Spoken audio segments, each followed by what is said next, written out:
Got There it. you go. Okay. Now everybody in your channel can see that. Okay, cool. Because I'm live. And then whenever you're ready to bring me in, you're just gonna add me to the stage too. All right, cool.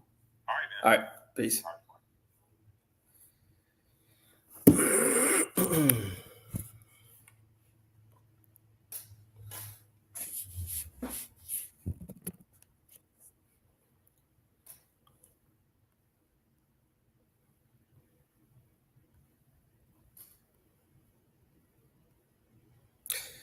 What's going on? This is Jared with Sacred Boxing. I am got hmm got annoyed, I think, more or less, as I watched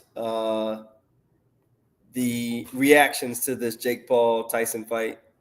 And I think we're right about a week away. Today is Friday, so this is a week away from the showdown. I don't know what you want to call it, but I have a guest with me, Matt D. Talford. He is a aficionado of boxing. He has entered into the ring, entered into the ropes a few times in his life. So always hats off and respect for anybody that crosses over that line. And I'm bringing him in, Matt. Coach Jay, what's happening, man? Not too much, man. We've been going back and forth in DMs, and I was like, man, I got to pull up on YouTube and do a stream. And saw your content. Bars, dropping bars, man. But yeah, I'm gonna definitely. We can't get too controversial in here, but Right. definitely there's more. There's more. If you go on his page and look at his YouTube, you'll be blown away. I promise you. I Level of appreciate that, knowledge. Coach. Let me put my channel name in there for any. I'm gonna put my channel name in the chat for anybody Go that for it. wanted to go in there and see it. But that's my channel name there. So, does that show up on the chat on your side? I hadn't seen it yet. Okay. And can I add it to the? Let me Oh, see. you know what? Hang on a second. Oh, that's in private chat. That's why. Let me click join chat. Okay. Okay. Let me Connect. edit your Matt D. Telford headline. You want a headline? Um. What is your channel name? It's just Matt D. Talford. Okay. All right. It looks like it let me in there now. Okay, so I'm in there. Let me see. Did that pop in? Yep, it did. Okay, we're good. I'm used to being on your side where you are right now, so Yeah. it's a little bit different seeing it from this side. Yep. Cool. I'm editing your headline so I can get have that up and running. Matt D. Telford.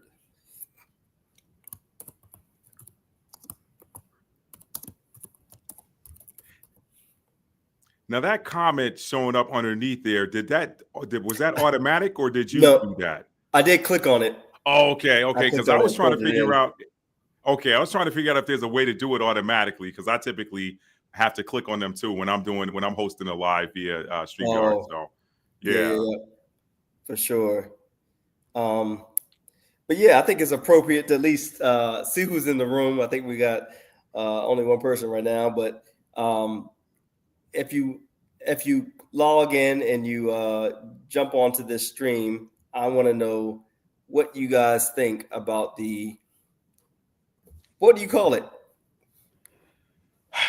I called it a sacrifice, Coach. I Oh called it a man, we going sacrifice. straight to it. Listen. You know, when you get in the ring, sometimes you throw the jab out there and see what your opponent gonna react. Sometimes you bull rush him like Mike Tyson to go right at it. So Right. since we're talking about Mike, I'm a bull rush. You know, it Yeah. was. I'll be honest with you, Coach. I originally did not want to watch the fight because I kind of had an idea of how it was going to go. But then I said, okay, it's on Netflix. I don't have to jump through any extra hoops to see it. And maybe I'll see some good undercards before I see the circus act, you know. For sure. So I wanted to watch it to see what the setup was going to be. I never from Jump Street, I never thought it was going to be a fair fight, so to speak. I mean, you're talking about a guy who's got minimal training and no real ring experience going against a legend. And there's no way anybody could expect that to be what they hoped it would be, like especially the people who bet with their heart. And that was one of the things I said on my channel leading into it. I said, listen, if you're gonna go on with this, don't put your heart into it. I wouldn't bet any money on it. If the smart money is gonna stay in your pocket, you know. Yep. So yeah. I didn't have high hopes for it going in. Yep. Michael Marlin said Netflix crashed on me well before the fight, but from all the things I've heard, it sounds like it was a rigged, at least in some ways. Yeah. Michael's on he's seen it through our lens. So Michael, did you see the fight at all? Did you watch it? See the highlights, any of those things? The highlights were I need to almost call them like the slow motion highlights, because those slow motion highlights were a lot more telling than the highlights. Yeah. Coach, what did you, let me ask you, Coach, what did you think in the lead up to the fight? And was there any contrast in what your thoughts were in the lead up to the fight versus what you saw on fight night? Yeah, well, there was a dramatic shift after round one. Round one looked good. Mm-hmm. The clickbait or the highlights of Mike Tyson training and getting emotional and showing that he's gonna putting his best foot forward, and what we saw on that night was contradictory. But yeah, a lot of people called it gaslighting. They felt gaslit from the training, the highlights that they saw. Yeah. And then what the actual demonstration was. Listen, I'm seasoned enough now on this platform, especially with some of the slaps on the hand that I've gotten to know what I can say and what I can't say. So I'm gonna keep everything above sea level. Okay. Let me first say this. And me and my brother we were texting back and forth as the fight, because he's a big Mike Tyson fan and he had his heart into it, and he's a Pisces. You know, I study a little bit of astrology and I do some natal chart readings and that sort of thing. And actually, I was being shy. I don't want anybody to think, oh, he just studies a little bit of it, because I did a whole video breaking down. Yeah, right. So let me bring it back a little bit. I'm an astrologer, okay? I do natal chart astrology, and my brother's a Pisces. Anybody who knows the Pisces knows that sometimes they live in fantasy land, So my brother was getting all hyped up. I was like, D, don't get your hopes into this. So what I saw in the training was typical Mike Tyson. I'm like, this guy, even at 58, he's not somebody you want to punch you, period. Right. But when he was coming out, I said to myself, he looks very lethargic. That, at first I was like, is he emotional because he hasn't done this since like 2007 or whatever the last time was that he got in the ring? Or is there something else wrong? Yeah. And as I watched the show, I'm not even going to call it a fight anymore. As I watched the show progress, I said to myself, I don't know, Coach, I almost felt like he took a gummy or something, an edible or something to calm him down before the fight, because he appeared to be moving in slow motion, which surprisingly, it's a credit to his skill and Jake's lack thereof. He was still easily slipping and catching Jake's punches. So it was mind-blowing to see somebody moving in slow motion and still, Jake caught him with a couple of glancing blows. And could he have gone all out and barrage on him? Maybe, but Mike, for him, his ability to still slip punches and come underneath, and I was like, look at him, man. Everybody's talking about, well, Jake won the fight or show, but what I saw was it almost looked like a master teaching a student defense. Yeah, that's what it looked like to me. That's I don't know about you.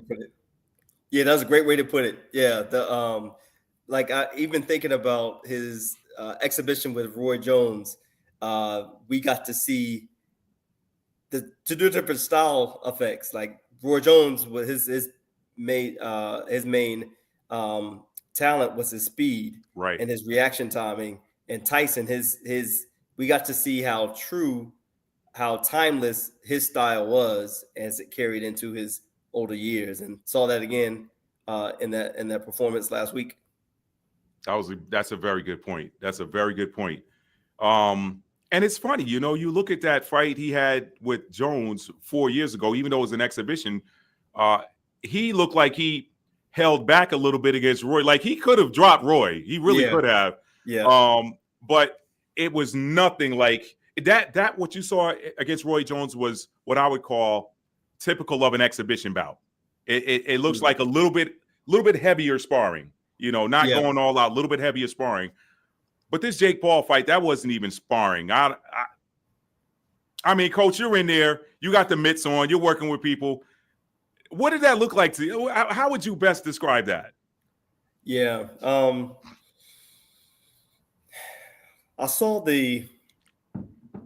I remember looking at it as a fan and thinking, okay, Mike Tyson's waiting to the end in the last few rounds to do something, because I remember it became a lull in the middle or right at the end of the beginning of that first, second, third round, but that's just like, I think everyone thought that way. Right. Mike Tyson's going to do something, and they're almost waiting for that moment. And when it didn't come, I was like, okay, that makes sense. There must have been some signatures in places and some terms on the contract that they said it was going to be a full fight. It's going to go on your record. That all, that part did happen, but there was more behind the scenes that we weren't privy to. Do you feel like maybe that was part of the sale, if you will, to make that a sanctioned fight that would go on the record? Yeah, I think so, for sure. And because I think they remember when he was going to fight the first time, and they put out, they leaked the terms of the fight, and I think that was like almost like a deal breaker reaction. Maybe? Yeah, get a reaction from the public. See how they're gonna they deal with these terms, and see if we need to change it, or if we can kind of keep it in there and pass this through. Right. And they just used that. I think with the idea, like Jake said at the end of the fight, that they beat out Conor McGregor and Mayweather. That was his mission. So. I want to talk about that a little bit. I want to bring in a little bit of what I talked about, and I've done 3 videos on this on my channel. The first one was titled "Jake Paul, Magician or Prophet of Baal." Okay, because over my channel I get a little biblical. Not religious, not from the religious standpoint, because I'm not religious. I'll tell people that in a heartbeat. I'm not a religious guy. Right. And I don't look at the Bible as a religious book. I look at it as a spiritual book that the religious establishment does what they want to do with. Okay. But so when I saw what happened, it really made me do a little bit more research on an ancient Canaanite deity that I didn't know a whole lot about. I mean, you grow up in church and you hear about Baal and stuff like that. When I did a little bit more research and saw the connection between the golden bull and understood how that represented wealth and the ill-gotten wealth. Let me say it like that, ill-gotten wealth. It made me do a little bit more research. And Jake, when you look at, I don't know if I covered this in the video you saw, but the original one, I broke down the meaning of his name, Jacob. I did a deep dive on that. Jacob means one who supplants. Okay. When you look up supplant. Okay. Let me see if I can if this will let me share something on the screen. It will. Okay. Hang on a second. You got access? If you don't mind, let me just bring this up real quick here. Sure. This is one of my go-to tools. Hang on one sec. I'm going to open this up. Okay, let me open up my browser. Give me one sec. Yeah, this is gonna blow your audience's mind. I'm giving them a little taste of what I do on my channel here. But this was mind blowing when I looked into Jacob, because a lot of the stuff I go over on my channel, Coach, has to deal with energy and spirituality and vibrational frequency and that sort of thing. I like to look kind of at the esoteric side of life, because everything else is, there's two sides to everything. There's the side we see and the side we don't see. Most of what we're taught is the mainstream stuff, but there's another whole other side that is very much a part of life that we don't get to look at. Yeah, I never ate a one-sided sandwich before. Exactly. And if you got a quarter, I've never seen a quarter that only had one side on it. It was blank on the other, Okay. Let's see. Where is it? Where is it? Is this the one? No, that's not what I'm looking. That's the one. Okay, so okay, there we go. Let me see if I can share this, okay? If it'll let me.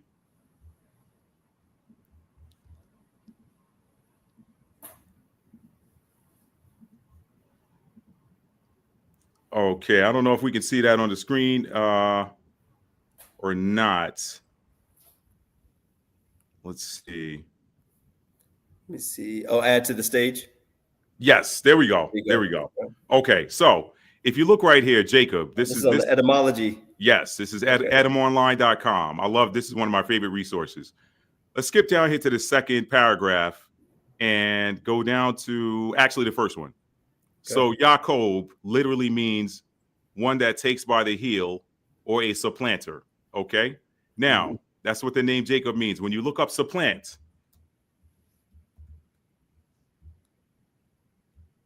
look at that. That's a smoking gun right there. Supplant means to dispossess or acquire a position from someone by strategy or scheming. Okay. All right. So that was what I shared in that initial Jake Paul video that I did. So when you look at everything that he's done, and in that video, I showed the Anderson Silva Phantom. Man. Exactly. Okay. Phantom knockout. I showed the Tyron Woodley knockout. Yeah. And Coach, you pointed this out to me on Instagram about how that hook wasn't solid, but he turned his fist over as he's coming across. Oh, yeah. The elbow coming down. Yeah. Exactly. So it's just like, and then what I did was I pulled up a video clip of the Rocky IV knockout where Drago landed the coup de grace on Apollo. And you watch him, he's going face down like this and lands on his face. And when you look at Tyron Woodley's profile, he's got an IMDb profile and he's an actor and a stuntman. So he would know how to fall like that without hurting himself. Yeah. And I said to myself, I said, did he borrow the same clip from Rocky IV? Because I promise it's the same style knockout on his face. Wow. And I'm like, pull that up? Yeah, let me see if I can't find it. You said the Rocky what? Rocky IV? Rocky IV. The Rocky IV knockout. Let me see if I have my Yeah. Where did I see it? And that, as you find it, I'll keep talking because I remember I guess I forgot about that clip I made where I'm drinking tea on Instagram and we looking over at the Tyron Woodley and the Jake Paul fight, and that I talked about the signaling of the hand Jake Paul did right before he threw the shot, made contact, and make sure to this is important in boxing to joint stack. Bring that elbow behind the wrist, behind the fist. Yes. And anytime that elbow is down, you're just kind of like depending on these smaller joints to carry a heavier load of a punch. And that's not how you punch correctly. So seeing that and then seeing the fall and then, like you said, seeing Tyron Woodley's stuntman profile. Right. Okay, I got them both. I got both clips here, or I saved them to my hard drive. So let me see if I can't pull these up for you. Cool. All right. So which one do you want to see first? You want to see? Let's look at the Woodley. Which one? What's up to you? Okay, Woodley. Yeah, I like that. Yeah, let's do the most recent first. All righty. Let's see. Is it on? Okay, you'll have to add it to the stage. Okay. Yeah, I see it. Okay. Let me see if I can't turn this mic around so you can hear the audio on it. And let's go.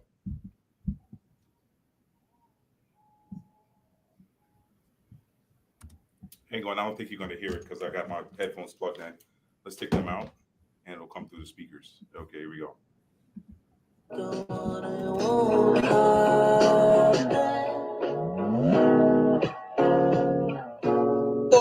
finna tell on you. Okay, that's the punch. Now I'm going to show you the finished knockout. But you know, it's funny. He's turning his head before the punch even arrives. I do remember that. Take some off of that. Yeah. Watch it again.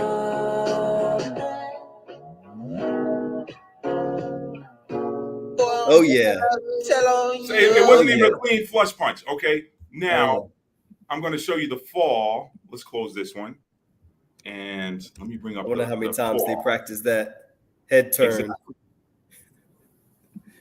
It was cued perfectly. Yeah. Okay, this is the fall. And let's see if it's on the screen. Okay, if you want to add that to the stage. Yep. As soon as it pops up.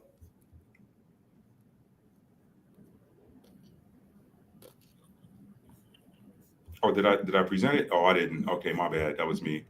There we go. Okay, here's the fall. This shit's so fake.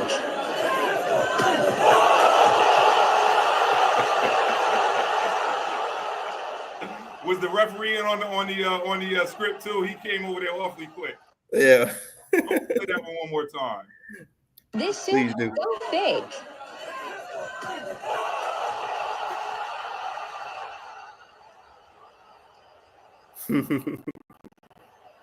You know, I'm looking at him now. Now that I know that Jake, you supplanter, you supplanter. Okay, now I'm going to present the where that came from because it looks vaguely similar. Okay, let me skip it forward. Don't you fight this? Don't you stop this fight for nothing, Stallion.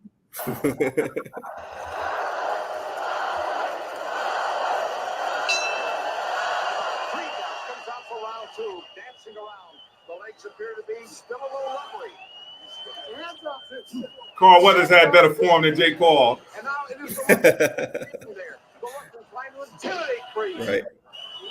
And the little closer right hand is Creed on the way to the top. On the way to the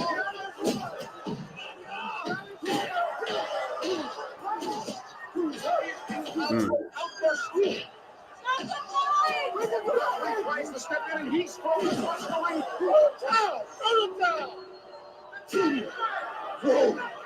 I've never seen a power take so much punishment. Here it comes. Tyron Woodley. Here it comes. Watch the fall.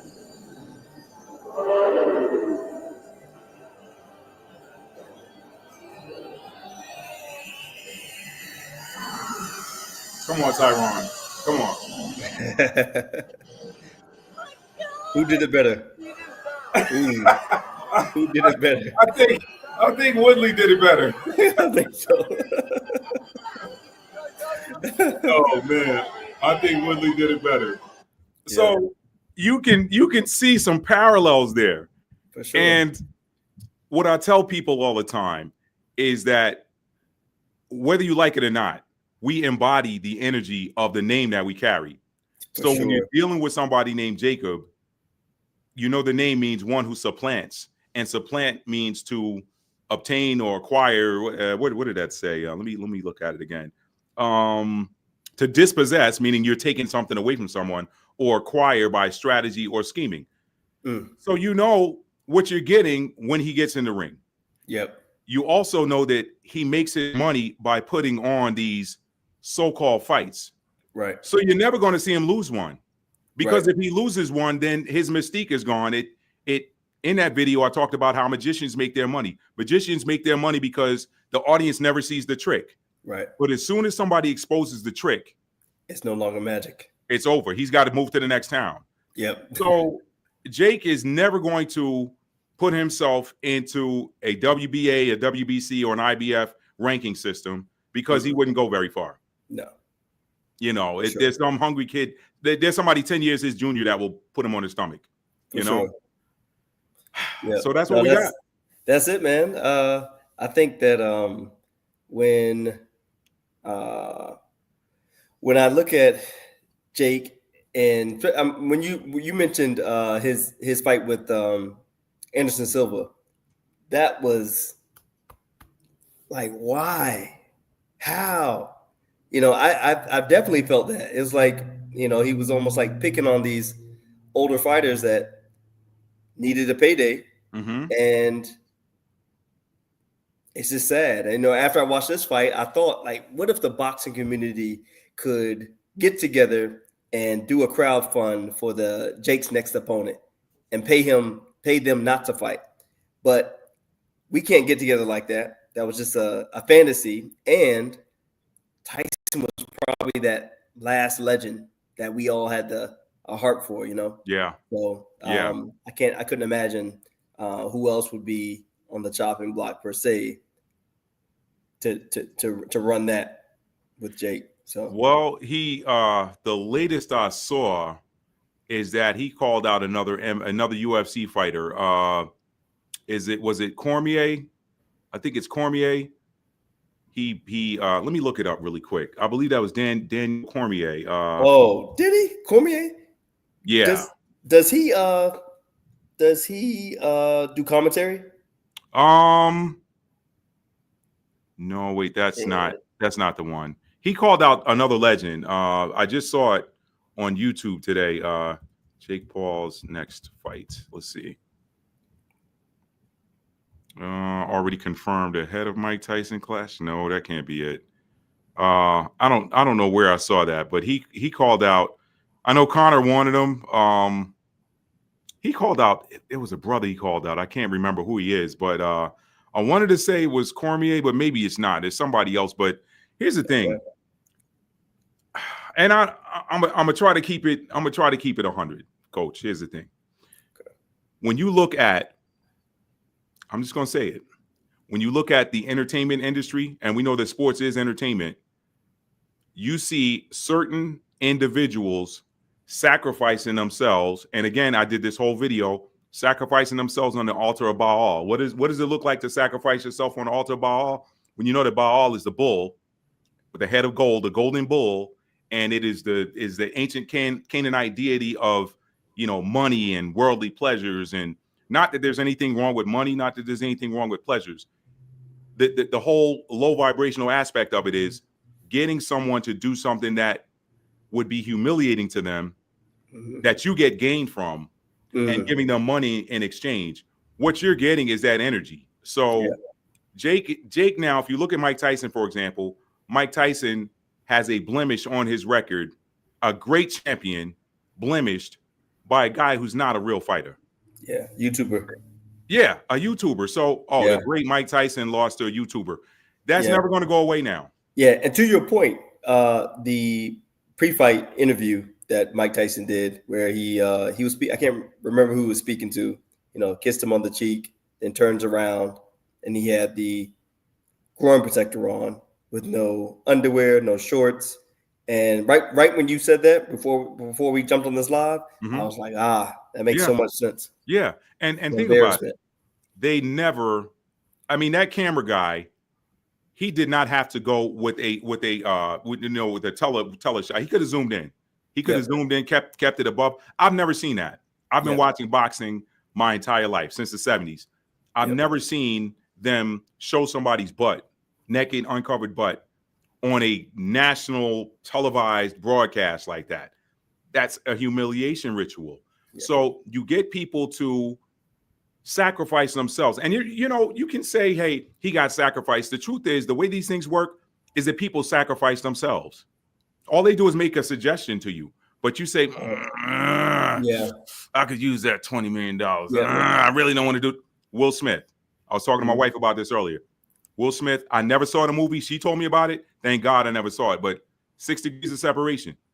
Okay. His career took off after that, but look at what he had to do to get it. I don't know if you know anything about that movie. I think I remember hearing about it. I never saw the movie. I never saw it, but there's a scene in it where he's, in a compromised position with another male. Okay. And that, again, humiliation for money and a promise of a career that skyrockets. He got that career that skyrockets, but look at what he gave up for it.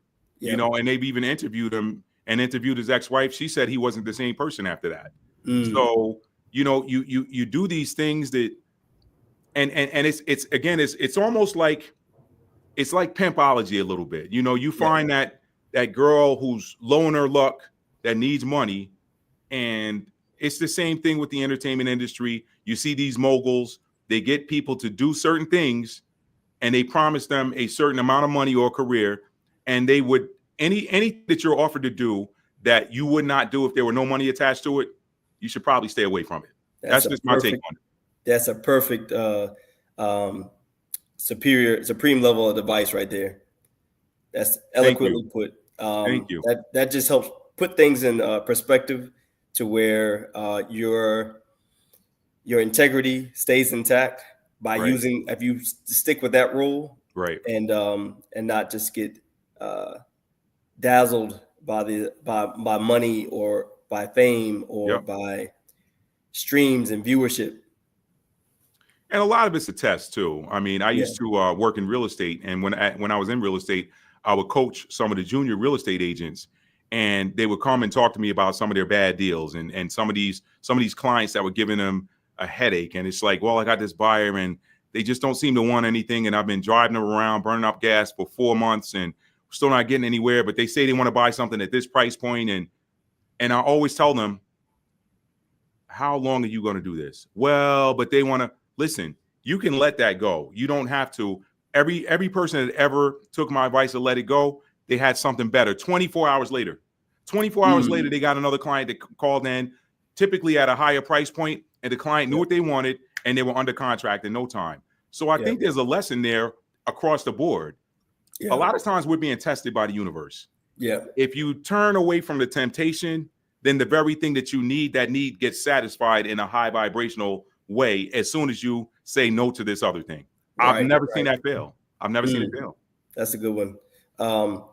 So with there was some talks. I think you might have mentioned like Tyson getting into trouble, or maybe I read that part, getting into trouble last year financially, and this is why that the money game worked for him potentially. Right. One of the things I was talking to other people about going into this fight, going into this performance, was that Tyson and the Paul brothers have done podcasts together. I'm not sure if they came to Tyson's or Tyson came to theirs, but there was bread being broken in that way. And so one of the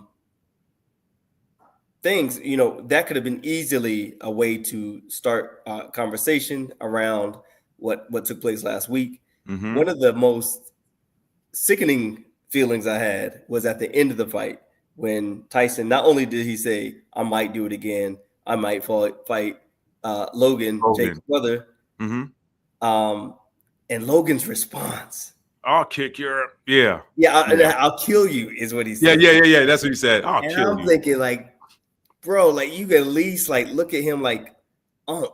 Right. Family, something like that. So no respect. Michael said if we could pay him more than Jake, we could do Roy Jones Jr., but for real. Yeah, I just don't think that's going to happen, Michael. The thing is, when you look at Jake's backers, I'll say it like that. When you look at Jake's backers, money's no object for them. Money is the worm that they put on the hook to catch the fish. So there's an article that I read a few days ago talking about Jake has Jewish heritage. I didn't know that.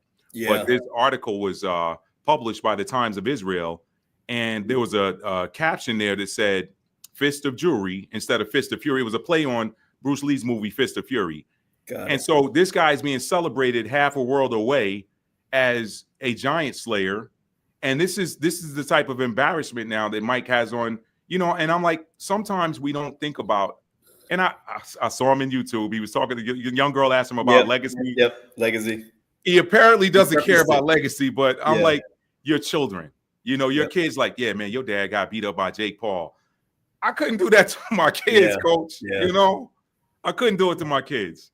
No. So at one point in that show, I actually thought Jake was going to let go on him because he was looking, Mike was looking a little spent.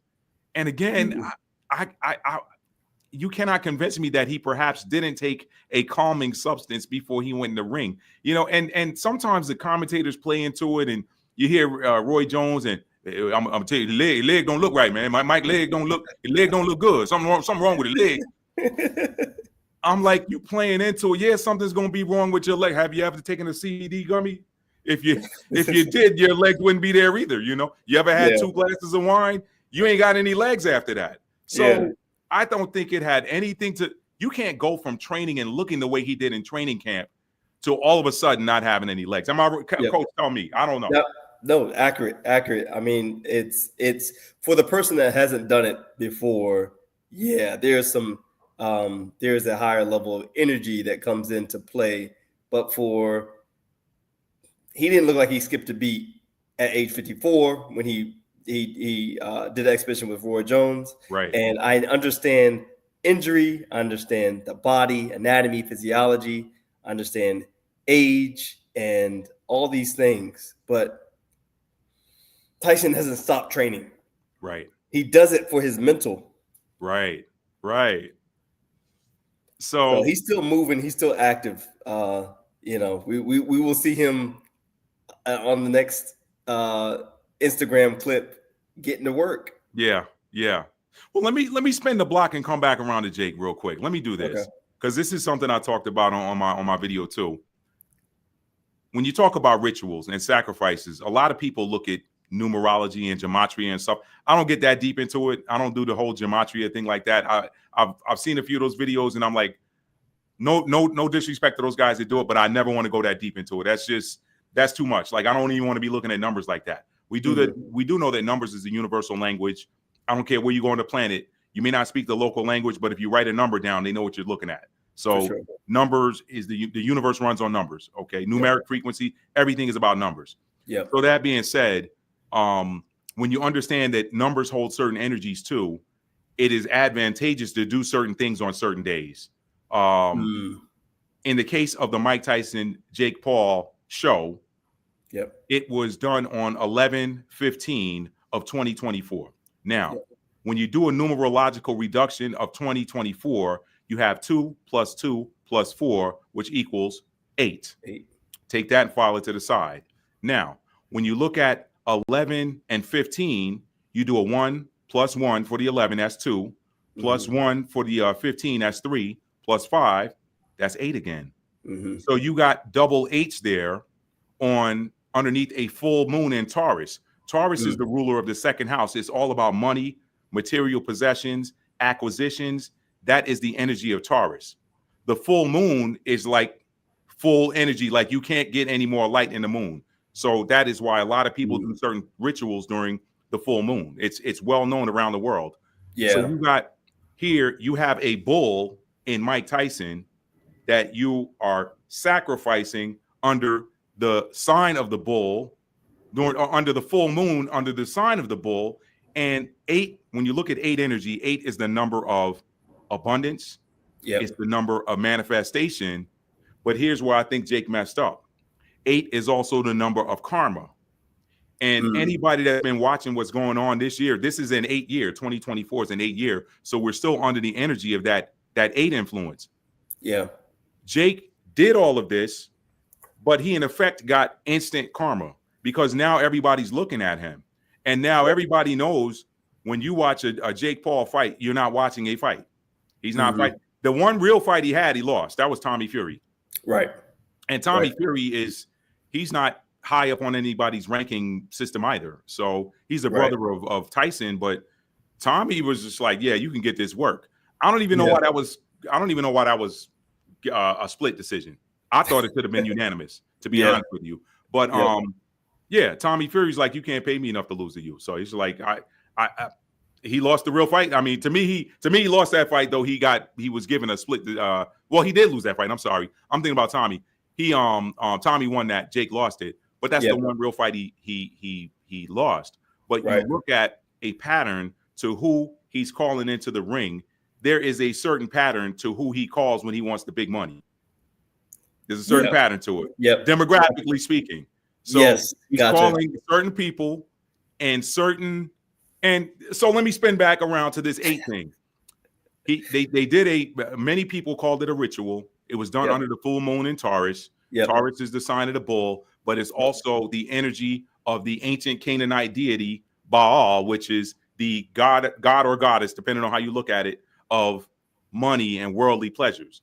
Hey, you want to sacrifice somebody to Baal, you get them to do something that they would not do were there no money attached to it. So that in essence is selling your soul, so to speak. Like, you can't really sell your soul, but you can sell it by doing something, that by selling your morals, sacrificing your morals, sacrifice, as you said, your integrity.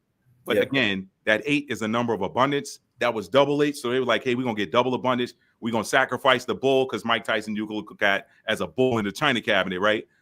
But on top of that, they did not take into account that 8 is a karmic number as well. And so there's a passage of scripture. There's a passage of scripture that says, it's in the book of Proverbs. It's 20. And this blew my mind when I was doing my research for my last video too. It comes from Proverbs 26 and 27. It says, whoso diggeth a pit shall fall therein, and he that rolls a stone is going to roll back on him. So that's basically telling you about karma. When you try to set a trap for somebody, you end up falling in it yourself. Now, the interesting thing we found out about breaking that down is if you do a numerological reduction of 26 plus 27, it results to 8, because you got 2 plus 6 is 8, and then 2 plus 7 is 9, 8 plus 9 is 17, 1 plus 7 is 8. So you got more 8 energy there, but that is the energy of karma attached to that particular passage of scripture, and that scripture talks about a instant karmic response. Jake got a karmic response that I do not think he's going to recover from. I think that this is going to continue. He's trying to hurry up and get another fight set, but Jake's been exposed as a fraud now. And everybody kind of knew it, but again, he's never going to fight a real fight. And I keep telling people, why do you think this guy is going to pull the plug on how he makes his money? He makes his money by selling you the illusion that he's a guy that can beat these other guys. And so he's never going to, if he's going to find a pansy that wants the money, he's going to get down, they're going to sign a non-disclosure agreement so they can't discuss the deal, the details of the contract, and they're going to take the money and they're going to take the fall and they're going to walk away, and you're puffing this guy's ego up, and it's going to go on his permanent record.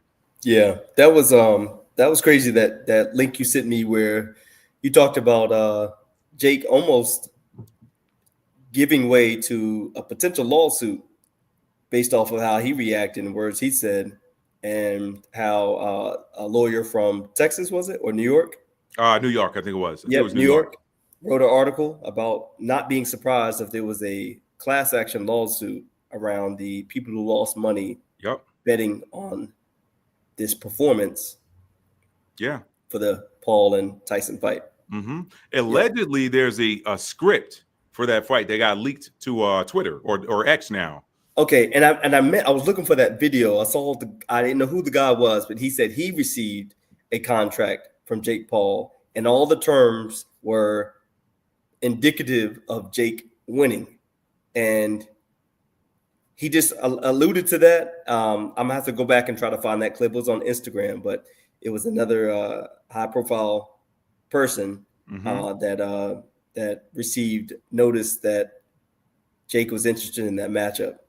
But yeah, even speaking to what you were talking about with the full moon on November the 15th, the night of the fight, the performance, I just remember, I'm not too big into astrology, but I am through you and other resources, and I remember how that earlier that day I had 3 phone calls. One guy, he trained with me. His son trained with me. He was getting him back into training as the year comes around. And I said, perfect. Got that text. Like 30 minutes later, I got a phone call from a female that's interested in being a personal trainer and learning boxing as well.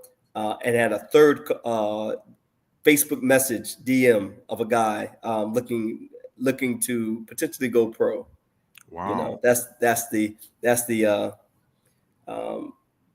DMs I normally get. But yeah, right as that third one came through, it was all inside 90 minutes. I ran to my phone and I was like, I wonder when the full moon is, because I know things like that. I start to see patterns at least around that time, and it was on the 15th. Another thing, when we talked before this, and you talked about where the fight was previously scheduled, was July 20th, was it? I don't remember the actual date. I know it was in July. Yep, July 20th. Yep. So we have to go back. Yeah. Well, so there wasn't any specific numerology that, God, I don't remember the date, but it wasn't any 8 number, which is very interesting to me that it ends up happening on November the 15th, which is a lot of 8 energy. And 8 again is a karmic number. Look, not to bring in something different, but Hurricane Helene, that was 8 energy as well. That was also 8 energy. I think was that not September 26th or something like that? There's a lot of 8 energy with that too. So 8 is a very powerful number in numerology. It really is. But the interesting thing with the July fight, I watched another spiritual YouTuber that I follow, and she mentioned that the original fight date was also under a full moon, but it was the buck moon. Yeah. So buck moon, buck breaking. You can't make this stuff up. Yep. Yeah, you can't. You can't make it up. You can't make it up. So it was very interesting that they did this, but I think that ultimately this is going to blow up in Jake's face. And I think Mike Tyson, even in all of his, sacrificing his integrity perhaps for money, I think he's going to come out the winner here. I really think he's going to come out the winner. I think his 20 million is going to stay good. I don't know what types of lawsuits are going to come up as a result of this, but I can't see Mike Tyson getting the brunt of the lawsuit, because all he did was he was a paid actor who did exactly what he was contracted to do. They would have to go after the promotional company. And like the one guy said in the Instagram video, Mike can't knock out the promoter. You know what I'm saying? So that's not a good look. You knock out the guy who's paying you to lose. So I think this is going to blow up in Jake's face. And again, looking at his natal chart and looking at his North Node and seeing, what he came here to do. He's got a North Node that's retrograde in the sign of Libra, if I'm not mistaken. Libra is about the energy of balance when it's high vibrational. Low vibrational Libra energy, if high vibrational Libra energy is about justice, fairness, truth, honesty, then the opposite is true. If it's low vibrational Libra energy, it's about lies and deception. So that's the one thing with anytime you got duality type energy in a zodiac sign, it can go one way or the other. I can go through and tell you, like, and if you look at the symbols, you can start at from Aries is the first sign going all the way through Pisces. Aries, I give people there's a simple rule of thumb. If you have to pick your pencil up to draw the symbol, then it's a dual. If you don't have to pick your pencil up, then it's a single type of energy. But if you have to pick your pencil up to draw the symbol, then it's a dualistic energy, and it could go one way or the other. When you look at Aries, it is the ram. You simply do this number right here, and you got that little ram head. When you get to Taurus, it's the same thing. You draw the circle, then you put the U on it, but you never have to pick the pencil up. When you get to Gemini, you got to pick that pencil up to draw that symbol, because you got 2 lines, and then you got the lines on the top. Everybody knows Geminis are twins. You can get one or you can get the other. Yeah. Cancer's the same way. You got to draw that 69 to draw the crab. So you got to pick that pencil up. You get on over to Leo. Leo's fine. That's a one stroke, basically. Virgo is 1 stroke. When you get to Libra, you got that straight line in the bottom, and then that curvy line on top of that. You got to pick that pen up, and so on and so forth. When you get to Scorpio, single stroke. You get to Sagittarius, you got the arrowhead, but you can do that with 1 stroke without picking a pencil up. You just retrace over the line, so you can do it without picking up that pencil. Yeah. Capricorn, the same thing. When you get to Aquarius, you got 2 squiggly lines. So all of these dualistic. Now, Aquarius is probably the one that isn't as bad. But then when you get to Pisces, again, you got to pick that pencil up to draw Pisces. You got the 2 fish there, whatever. So when you dealing with that dualistic energy, it can go one way or the other. A high vibrational Pisces is going to be somebody that is highly imaginative, but they're imaginative to the good. When you deal with a low vibrational Pisces, they're delusional. You know what I mean? So when you look at Jake's natal chart in his 5th house, which is your house of creativity, it's also where you shine, because the 5th house is ruled by the sun. It's ruled by Leo, which is ruled by the sun. Jake is naturally a 5th house Leo, which is a good thing, but he's in 12 degrees of Leo. So that is the 12th degree is the degree of Pisces. What that means is that Jake is somebody that can imagine something that he wants to create and then bring it into fruition. Man. Now, if he's a high vibrational person, then he's going to imagine something great and then bring it into fruition. But if he's delusional, then he's going to be doing something that's kind of deceptive. I got family members that are Pisces. They'll lie to you if they need to. They'll. I hope none of them are watching this video, but they don't lie to be malicious. They just lie when they think they're going to get in trouble. You know what I mean? Or if they want to be sneaky and not show you what they're working with. So all week I've been telling people, like, the Paul brothers, they take shrooms and they believe that we live in a virtual reality. And from that, if that's your belief system, then anything's possible. Anything can be done. That's very true. That is very true. So, I mean, in the end,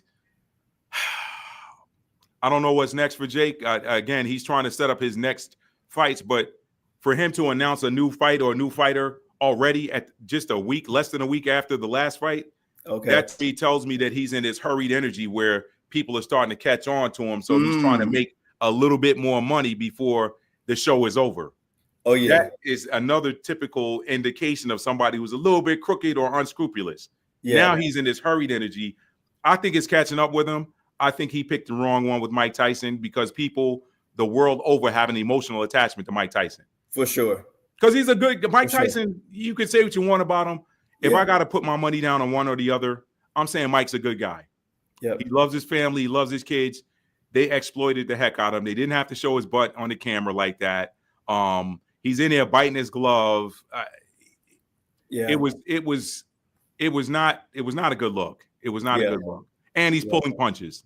He's slipping where he normally slip to the right and then come up top with a hook or I forgot. My bad. Let me pull it down. And Jake's like totally exposed. I'm like, he got no defense, Yeah. I mean, I've seen countless amount of clips on this where he's pulling the punch, wide open, almost like in a way you see Jake kind of like react to it defensively where he was open. He's like, that. So these are all clips that are being clipped out from the fight. That more clips are going to be shown and exposed. So it's the energy we're under now. We just had a major planetary transit in the Earth. Pluto, the generational planet, it stays in the sign for 20 years. Pluto just entered into the sign of Aquarius, and a lot of people are talking about that. Let me tell you what that means. Go for it. Pluto's in Capricorn. Capricorn is the sign of structure and order. So Pluto in Capricorn is advantageous for the system. Okay, it's advantageous for governments. It's advantageous for the system as a whole. When you move over into Aquarius, Aquarius is the sign of sudden, unexpected change. It's the sign of the rebel. It's the sign of the humanitarian. Think about any Aquarius, they tend to go against the status quo. They're like, well, I don't have to do it that way.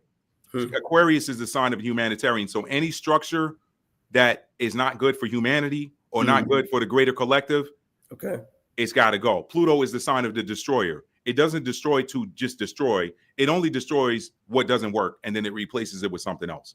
It's like your body. Your body's got that biological process called apoptosis, where when you go to sleep at night and you hit that REM and your melatonin release happens, it triggers this process called apoptosis, which scans your body for damaged cells, and it triggers them to self-destruct.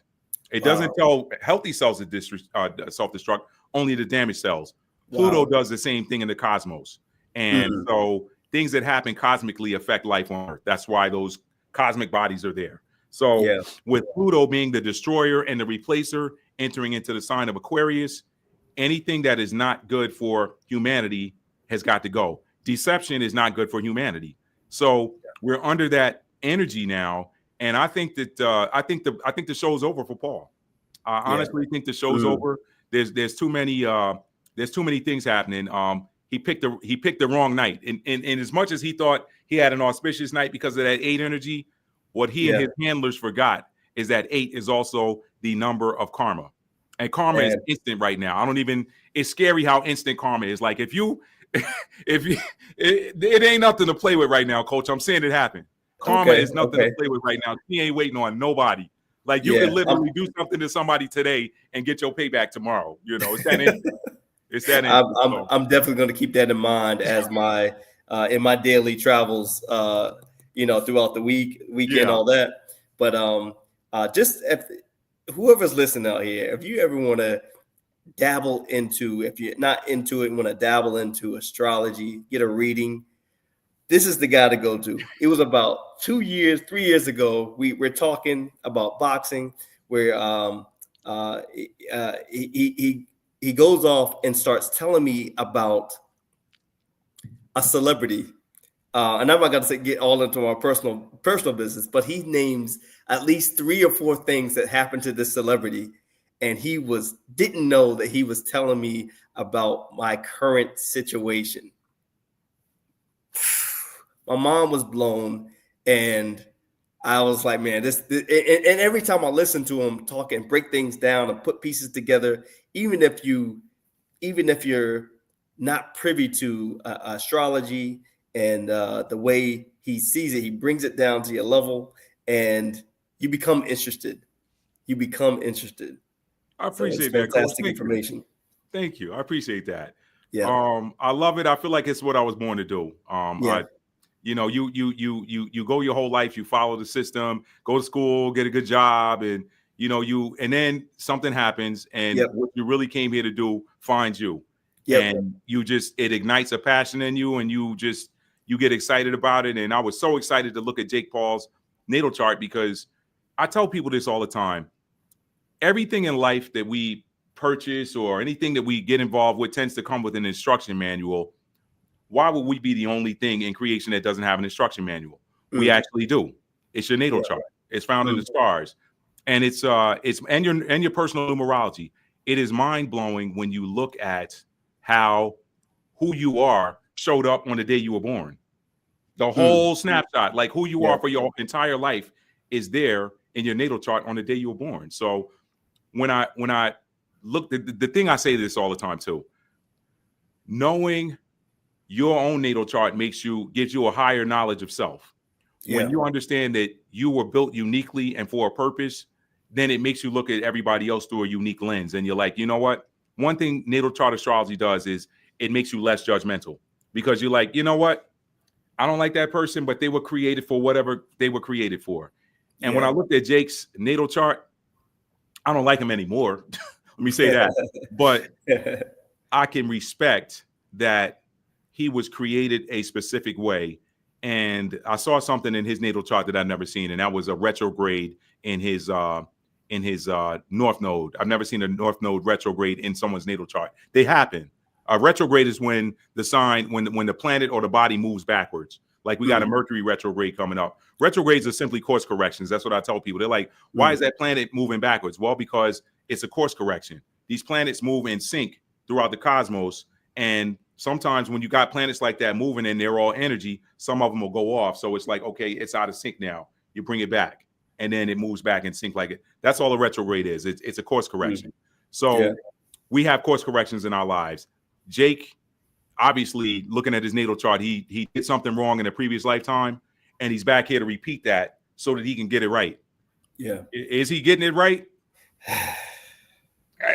It's not for us to judge, but yeah. It's not for me to judge, but I can tell you that his moves, you can always classify something as high vibrational or low vibrational based on what it is. Yeah. Well, and I would have to say his moves are not high vibrational. Now, yeah, I mean, even I talked about the end of the fight where Mike Tyson is saying, I don't know. I might do it again. I might fight his brother. And Logan came very disrespectful. He was like, Mike, I'll kill you. And I'm like, why is this happening right now? Right. But the other thing about it was, I understand the performance in the show, but there was the corner man in the fight for Jake Paul that is telling Jake, come on, do this, do that, do this, do that. Tell that MF, do this to that MFer. Right. Almost just like it's just a casual person that he's fighting. Right. And then at the end of the fight, the guy goes up to Mike, hand on the chest, hand on the back. Man, you're a legend. You're a legend. Wow. But but minutes ago, you weren't talking like I was a legend, you know? Yeah, absolutely not. Wow. Absolutely not. But yeah, no, going back to what you were saying about, this is the path that found you. I was talking to a young lady about, she works with youth, and they have a phrase that they say that some things aren't taught, but they're caught. And I love that. It was just like you kind of said it finds you. Yeah. They're not taught, they're caught. I love that. That. And there are some people in the spiritual community that teach that things that you are passionate about, that you're really good at, you're just remembering something that you did in a previous lifetime or a previous incarnation or in another world or another realm or something. Because it's, a lot of people say that we're multidimensional. And when you look at the dreamscape, for example, when you go to sleep and you dream about something, depending on how vivid it is, you might wake up tired because let's say you dreamed you were boxing somebody. Let's say you dreamed you were in a fight with Rocky Marciano. Okay. You might wake up worn out. Well, by some accounts, your soul left your body and entered your body in another realm, and you actually fought that fight. Wow. And then you're back here. And think about it. Whatever you learned in that fight against Marciano in that dream, you're bringing that forward. You don't forget it because you woke up. Yeah. You like if you got into fisticuffs with somebody who was built like Marciano with the shoulders, and you know how Marciano used to move, kind of similar peekaboo style. You're like, wait a minute, he caught me with that shot in that dream. Nah, you ain't gonna get me like that. Right. Sometimes our dreams teach us things. It's amazing how that works. It's amazing. So we truly are multidimensional beings. There's so many aspects to us and so many things that we don't know about ourselves, and just how all of this works. So, but a lot of that stuff's being revealed right now. And to bring it back to Jake Paul and Mike Tyson again, I think Mike Tyson comes out on top of this. When some people are just blessed. When you look at Mike Tyson's background and his upbringing, how many guys grew up in Brooklyn like that are not here anymore? You know what I mean? For sure. So there's something special about him where he had a hand of protection on him his whole life. And I even said this about Bud Crawford. Somebody asked me about Bud. They said, man, this person is going to do this to Bud. That, to me, the toughest fight I've ever seen Bud in was his last one. And he still came through that. And the thing I said is, when you take it back to that night where he left that party or that card game or whatever that was, and the guy came out to his car and point blank range shot him in the head, and he's still here, I said, that guy has a guardian angel that's not going to let anything happen to him. If he survived that, what do you think is going to happen to him in the ring? Yeah. You can't do anything to him in the ring. I don't care how many mistakes you make. You might throw that punch, and what looks like supposed to hit him, his angel comes and parries it energetically. You know what I mean? Right. Like, how did he slip that punch? Yeah. There's something that's special about certain people. And I think there's something special about Mike Tyson, because what you always get from him is humility. Even when he's talking trash, like I love the interview he did with Jim Rome back in the day. He said, if you don't like what I'm saying, turn your station off, Bro, in my head, I'm saying, all right, I'm going to have Matt do this impersonation he did on his last YouTube clip of Mike Tyson. It was funny because I was listening. Your clip was long, so I put it on 2X. And I heard you reading off the Mike Tyson one. I was like, hold up, I got to go back. And I listened to it. I was like, oh, he got it.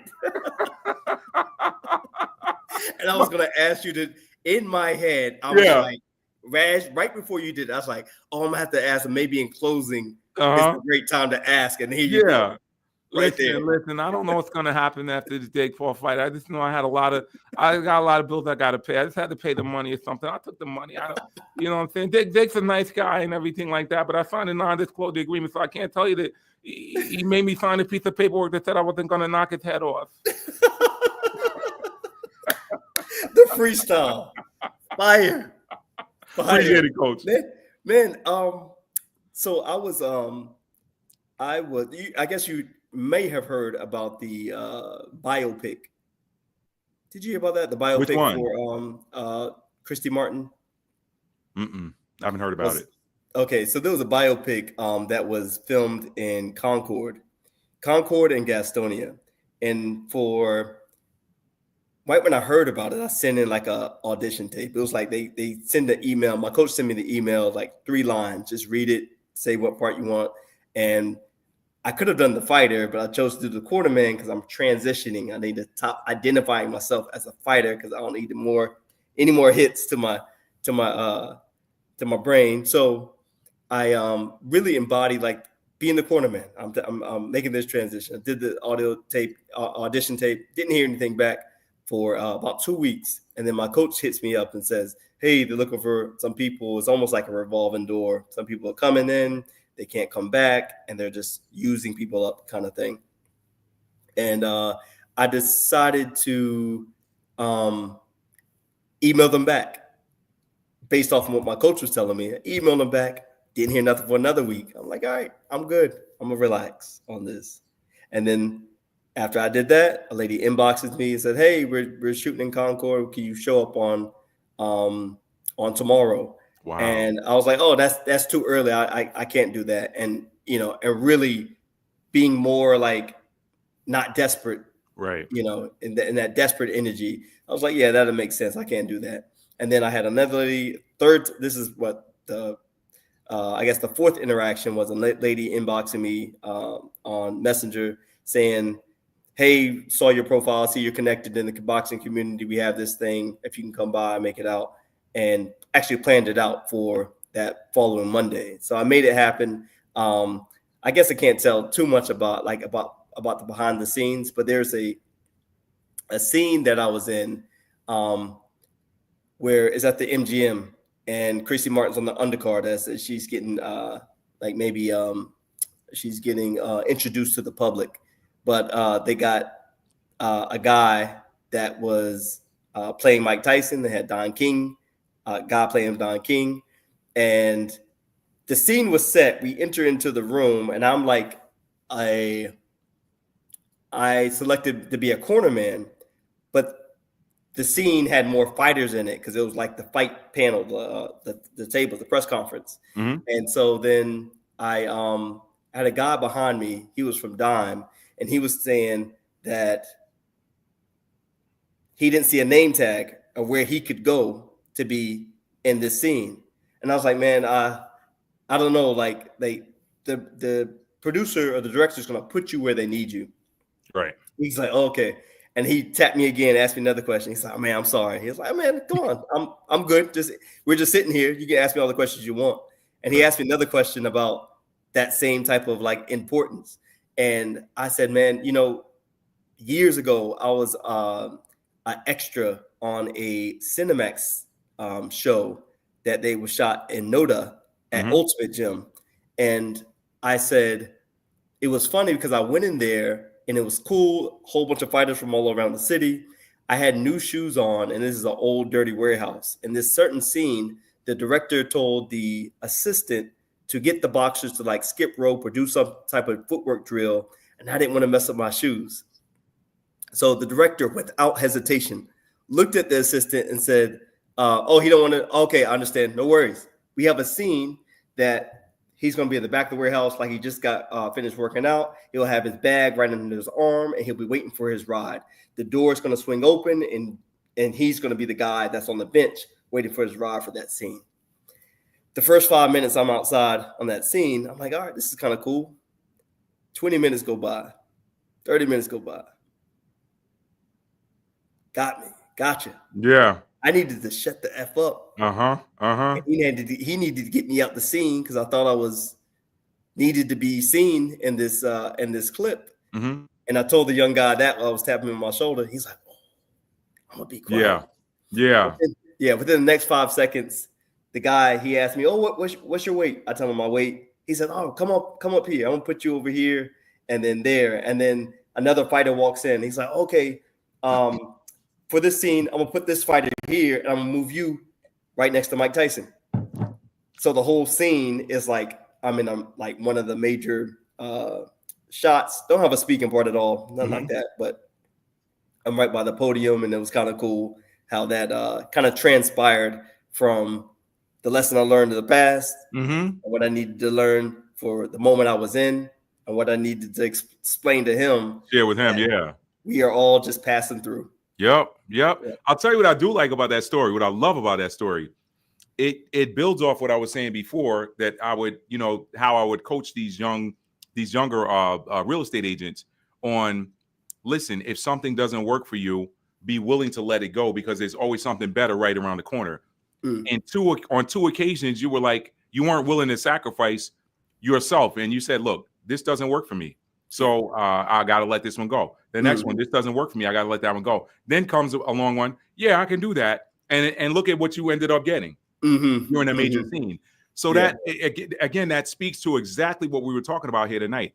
You never have to sacrifice your morals or do something that is humiliating to get money, because if you just have enough inner knowing, enough belief, I tell people on my channel all the time, the church got faith wrong. They tell you, oh, faith, oh, that's the substance of things hoped for. If you're hoping, then you don't know if you're going to get it. Right. No, faith is, I know this is coming. I don't know when it's coming, but I know it's coming. I don't care about the details. It's coming. That's how you activate it and bring it into your reality. So if you can just know that, hey, you know what? I'm not going to sacrifice my morals or my integrity to take this money. There's something better. My needs are always met. Needs are always met. And you walk away from it, what you need is always taken care of. And it always comes in a mysterious way that you weren't even expecting. Weren't even expecting. So that's how you beat that system. That's how you beat the system. When somebody comes up, you always know when it's something that's low vibrational, because the ask always contains some element of humiliation. You always know. Hey, Mike, hey, you want to fight Jake?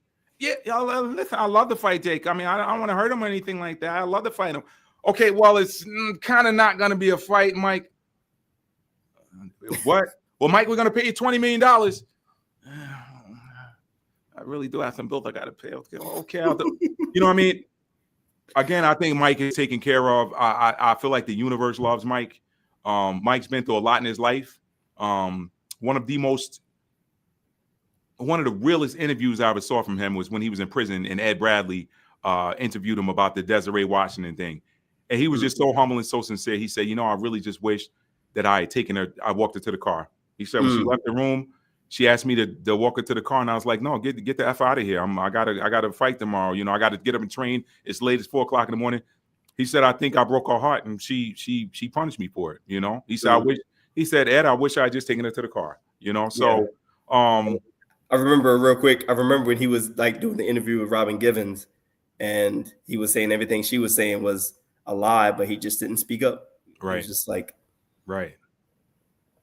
He's had a lot done to him. He told the female reporter. She said something to him. He said, listen. He said, you robbed me of most of my money. Can I at least get laid? You're taking everything I've ever had. Can I at least get a job? She's like, why are you talking to her like that? He said, listen, if I talk nice to you, you think I'm a scumbag anyway. So that part. But he's real. He's a real dude. And again, I know I sound like a broken record, coach. I think Mike is going to come out on top of this. He already got the money. I think that Jake is done. I think Jake's done. I really do. Yeah. I think Jake picked the wrong one. When you pick somebody that the universe loves and try to make a mockery out of them, you got to get that back. What I'm thinking of right now is that's what they told me. On StreamYard, they said hit B. No, that's not right. They said hit B when there's something that you want to reference back to. That's new. I didn't even know that one. Okay, we couldn't create a marker. Please try again. Okay, all right. So maybe it's on a different. Maybe if you're on a different plan, they let you do it. That might be Okay, it. yeah, that's probably it. But Yeah. I'm marking that 1:15 time mark because I have seen you do it so many times on your channel where you make reference to something and have to pull it back up, and you got the receipt and you got all the things in order. And I feel like this is one of those moments where, what are we at? November 22nd, Yeah. 10:30 at night. Yeah. That's right. That's a good point, Coach. That's a good point. I'm looking forward to it. Yep. So cool, man. This has been a great collaboration. This is the first time we've done it. Yeah. Obviously I had some personal stuff going on and all that's taken care of. So we'll have to definitely do more. This was just one of the performances that brought us together to collaborate. You're down on Rock Hill, right? Yeah. That's right. Yeah, That's right. I'm in Charlotte, so we're only like 30 minutes away, but we got more info for you guys, more streams, more things coming. So if you're watching it, like you say, on demand, thank you. Hit the subscribe. I'm gonna put Matt's contact, his channel on this on the headline. So if you like the information that we're giving out here today, and you will love his channel. So yeah, thank you guys for staying up. Thank you, Mike, for staying the distance of this live, and we got more. Thank you, Coach. I appreciate it, and I wish you the best. This is just the beginning. I can't wait to watch some of your other collabs with some other guys or some other fighters, other coaches, whatever. I'm looking forward to it. It's just the beginning for you, Coach. So excellent job, and thank you for having me. For sure. Until next time. Thank you.